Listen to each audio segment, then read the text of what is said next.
Welcome to GZERO World. I'm Ian Bremmer, and today, what a massive Russian cyber hack of U.S. institutions and private companies really means. Is America prepared for the geopolitical threats of the 21st century? I'm guessing no. I'm talking about that with former Homeland Security Secretary Jeh Johnson. When you're dealing with nation-state actors who are really sophisticated in this space, like the Russians or the Chinese, there is no complete line of defense. We cannot erect a wall that will prevent all such attacks. You want a computer program to sound really smart? Call it Einstein. That's a multi-billion-dollar digital defense system the United States has used to catch outside hackers and attackers since 2003. Turns out Einstein was no match for what's looking like one of the biggest cyber breaches in history. It started in March of 2020. A product from a software company called SolarWinds was compromised by hackers. We've been advised that this incident was likely the result of a highly sophisticated, targeted, and manual supply chain attack by an outside nation state. All signs point to Russia, and U.S. government agencies and Fortune 500 companies alike who used SolarWinds software were compromised. We're talking about the United States State Department, the National Institutes of Health, the National Nuclear Security Administration, the Homeland Security Department, and Microsoft. The list goes on. And we are only beginning to hear the full extent of the damage, what information may have been stolen, and how it might be used against the United States going forward. The story shines a light on two key aspects of cybersecurity today. First, experts say the U.S. is under-resourced when it comes to safeguarding against this kind of act, spending far more on intelligence gathering than on tracking and stopping attacks like this one. In a recent op-ed, the man who used to run information security at both Yahoo and Facebook, Alex Stamos, points out that the agency tasked with defending public and private sector systems in the U.S. has about 2,200 employees. By comparison, the NSA has 40,000. Next, there really are no international norms or conventions when it comes to cyberspace. Unlike nuclear weapons, cyber attacks fly under the radar, literally. I talked about that in 2018 with New York Times national security correspondent David Sanger. Unlike nuclear weapons, you can dial it up and you can dial it down. And basically the history of cyber in the past 5 or 10 years is one of attacks that do not get responded to. How should the United States respond to Russia or other adversaries like China, Iran, for the kind of cyber espionage our own government engages in abroad? And what does a U.S. cyber defense system of the future look like? I talk about all that and more in today's big interview. Jeh Johnson, he was Secretary of Homeland Security under President Barack Obama. Jeh, thanks so much for joining me on GZERO World. My pleasure, Ian. Looking forward to our discussion. I want to jump right in to this massive Russian breach into both the public and the private sector. Give us a little rundown, given your expert perch, of what you think we've just seen. Well, Ian, when I was at Homeland Security, I used to tell people, let's prepare and plan for the next attack, not the last attack. I used to try to encourage my people to think aggressively, to try to stay one step ahead of the enemy. Unfortunately, bad cyber actors like this most recent one are increasingly aggressive, tenacious, ingenious. This attack, using software upgrades, was both ingenious and ironic, using a software intended to promote cybersecurity as the tool to implant malware was extraordinarily clever, and it's highly regrettable that some of our most sophisticated actors in this country in cyberspace, like the Department of Homeland Security or other elements of our national government, didn't catch this sooner. It took FireEye, apparently, to catch this. And so my assessment of this is it is yet another example of how the bad guys continue to stay one step ahead of the good guys in trying to defend against this kind of thing. And as I sit here, I think we are yet to fully understand the extent of the damage caused by this attack, and most fundamentally, whether it is simply an act of traditional surveillance, which many governments engage in, or it is some form of offensive attack, which would merit a very, very serious response, in my view. For those that are just kind of watching the headlines around this, should we be a little shocked that this actually could have happened at the hands of a foreign government? No, we should not be shocked, unfortunately. And your question is a very, very legitimate one. The one thing I will say is when you're on defense, when you're in national security, when you're in Homeland Security, there are a lot of bad things that we do prevent from happening that somebody like you and me in private life don't hear about. And it is the reality that one failure will be the equivalent of 1,000 successes. So there are a lot of cyber attacks, a lot of attempts at infiltration that are prevented and caught that you don't necessarily hear about. It's the big one, like the current one, that we do hear about and obviously need to be concerned about. Is there anything that we know thus far that implies that this was more than just espionage? Because again, I've heard lots of intemperate things on the internet, shocking, including from members of Congress saying this was an act of war. Is there any reason to believe that is the case from what we know so far? Well, in reacting to a national security event, I rarely take my guidance from individual House members reacting on Twitter, and I recommend that you not do that either. There are indicators when you implant malware that it can be done for all sorts of reasons.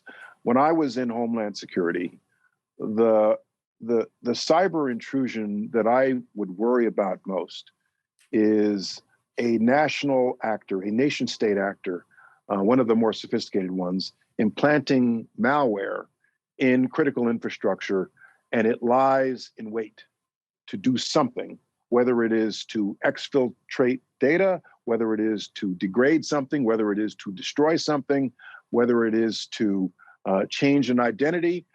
You don't really know until the trigger is pulled.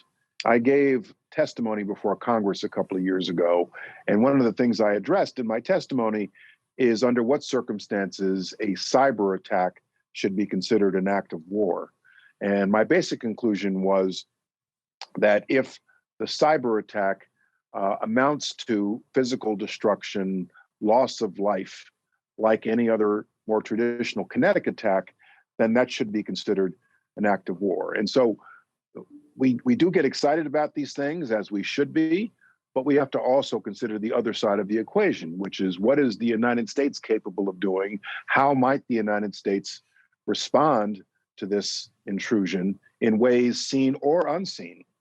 And so we do have awesome capabilities in cyberspace ourselves as a country. But going back to your original question, Ian, cybersecurity is a public-private partnership. There are cyber experts in government. There are cyber experts in financial services. There are cyber experts in the defense industrial base. And apparently this intrusion was far-reaching. It stretched into the private sector, some of our most sophisticated actors in the private sector. And so we don't know the answer to the question, to what extent should this be considered an attack? And we don't know whether we've discovered the full extent of it. We don't know whether it's implanted in a system that you and I use every day, and we just haven't discovered it yet. What do you think the Russians, assuming as Secretary Pompeo said that they're responsible for it, what's the potential what can they do with this sort of information? What are capabilities that they're now likely to have or have improved that they did not status quo ante?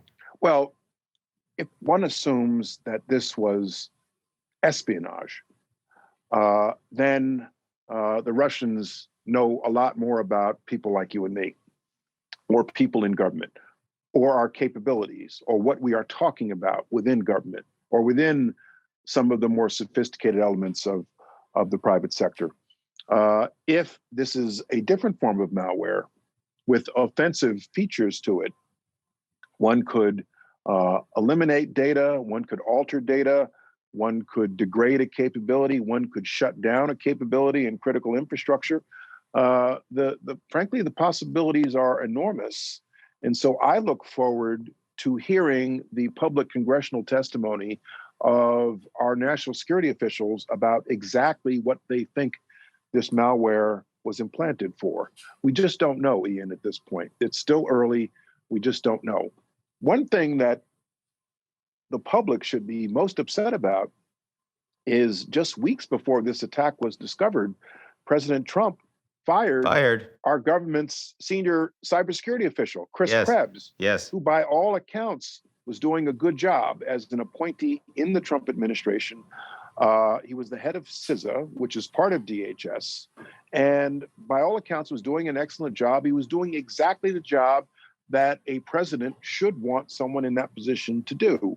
But he was fired because he was not on the same page in terms of the election outcome. And so CISA, the agency of our government principally responsible for our cybersecurity, is leaderless right now at a moment of great stress, in a moment of cybersecurity crisis.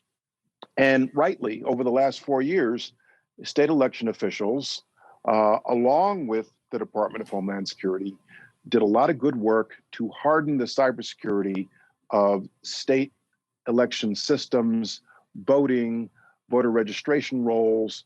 But still, if you're in this space, you have the sinking feeling that a sophisticated nation-state actor is probably moved on to something else, to a different form of attack.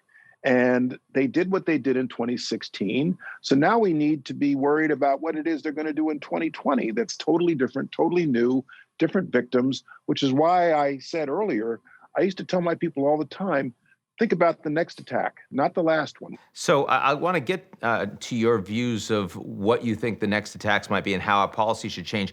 But first, I should ask you about what the response should be with the Biden administration coming in. Assuming this was done from a Russian platform at the behest of the Russian government, the intelligence officials in the Russian government, then I think the response has to be twofold. One, governments really don't like it when you sanction their people, when you sanction government officials or go after them criminally, even though it may be just in absentia. The other is, I believe that for an attack like this, an in-kind response is appropriate. In other words, you don't necessarily respond to a cyber attack kinetically, cyber for cyber, to demonstrate our own capabilities. Ultimately, Ian, when you're dealing with nation-state actors who are really sophisticated in this space, like the Russians or the Chinese, there is no complete line of defense. We cannot erect a wall that will prevent all such attacks. The way to end these attacks is simply to make the behavior cost prohibitive, to put in place sufficient deterrence so that the rational state actor will say, hey, this is going to cost me too much if I continue on this path. And obviously, we have yet to do that with the Russians. What would you like to see? I mean, in terms of a doctrine of deterrence, which may not only include hit-back measures, could also include offensive capabilities. And what do you think it looks like for the United States and or our allies? Three things. There is an overt attack, like killing General Soleimani of the Iranian government in December, a year ago. That's overt. It's in your face. Then there is covert action, where the target is not even sure where the attack came from. And then there's that middle ground where something is technically covert, but you want the target to know it was me. But you leave yourself some room of deniability publicly. And when you're dealing with cyberspace, very often the response is in that middle ground. The other facet of your question, which I would like to address, is very often nation states create for themselves some degree of separation with the bad actor so they can say, wasn't me. And in my personal experience in national security, I've had very, very senior officials of foreign governments look me in the eye and lie to my face. It wasn't me. It wasn't me. It was some other guy. Because they'd like to believe that by creating some form of separation, some degree of separation, some degree of deniability, they get to deny plausibly to their United States counterpart. And so it's my assessment that foreign governments do set up these degrees of separation, which is a fiction in a way, so that when the bad actor goes out and does something, they say, wasn't me. We'll try to bring him to justice for you, but it wasn't me. I'll come back with an investigation in about 2 years to tell you who it was, but it wasn't me. And frankly, much of what you and I would consider warfare is conducted through proxies these days, through proxies in cyberspace, through covert action, such that each side gets to try to pretend it wasn't them, which is why the Soleimani attack a year ago was something that was really eye-catching because it was the United States, and we basically said, yeah, it was us. What are you going to do about it? So let me widen the aperture a little bit. 4 years ago, then President Obama invited President-elect Trump to the White House and reportedly told him that the biggest national security threat he had to worry about upon assuming the presidency was North Korea. Here in 2021, how do you assess and prioritize national security threats to the United States and the incoming president? Everybody's talking about China. China is a multifaceted concern. They are a competitor in many, many ways, economically, militarily, and the like. And because they are the other major global economic power in the world, I would rate China as the number one national security concern of the incoming administration right now. Jay, there are plenty of things that we could probably talk about as how Trump has degraded American national security. Can you tell me one thing in your view he has done to improve U.S. national security? I think under Jim Mattis's leadership, and Jim is a good friend of mine, this administration, this outgoing administration, did a lot to continue the effort we started under Obama to degrade ISIS. They took the fight to ISIS in Iraq and Syria, and ISIS is all but obliterated. So that's number one. Number two, I thought that this administration was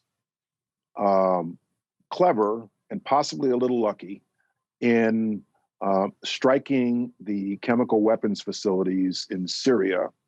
In other words, they crossed the line, so we responded without there being a serious response coming from the other side.